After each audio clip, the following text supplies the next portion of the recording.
ganun talaga, walang forever talaga, maghihiwalay lang talaga kayong dalawa.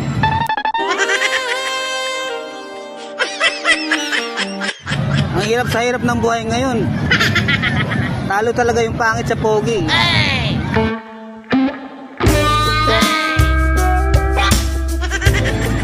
Alam mo dati nung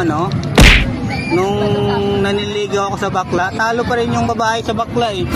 Magaling kasi yung bakla. Tapos nung umuwi ako ng probinsya, wala, hindi na ako nakabalik kasi may jowa akong bakla dun eh, dalawa pa. Eh yung jowa ko na babae dun sa Maynila, wala, iniwan ko na kasi lugi ako eh. Ang lakas kumain eh. Ang taba niya na eh, kain ng kain. Dalawang beses na yan! Yung fries, mga manok, kung ano-ano lang kinakain kaya grabe nun. Lakas magkwento yun eh. Lakas pa kumain. Hello bro, where is your sir? Where is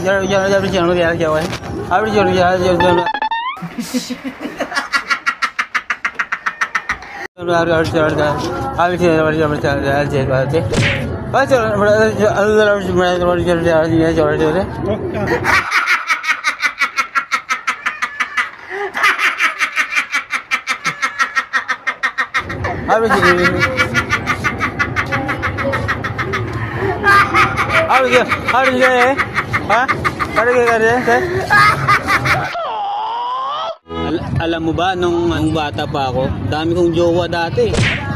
Nagjowa ako ng bakla. Oh, no! Babae na mataba. Tapos, tatlong bakla yung naging jowa ko. Tapos, nangyari, pare, mahal mo raw ako. Naghiwalay kami nun eh. Kasi nung pagpunta ko sa kanila, may kasama lalaki, ang pogi, ako ang pangit ko. Eh, nangyari, wala.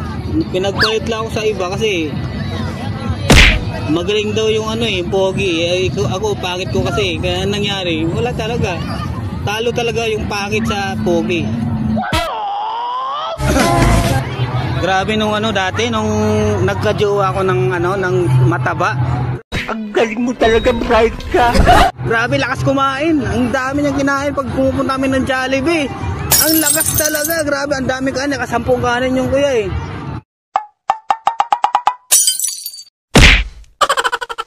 Oo, grabe, ang lakas niya kumain nung nagjowa ko ng babae, tapos nag-break kami nun.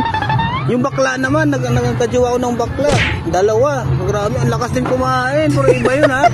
Iba yung naisip mo kuya eh.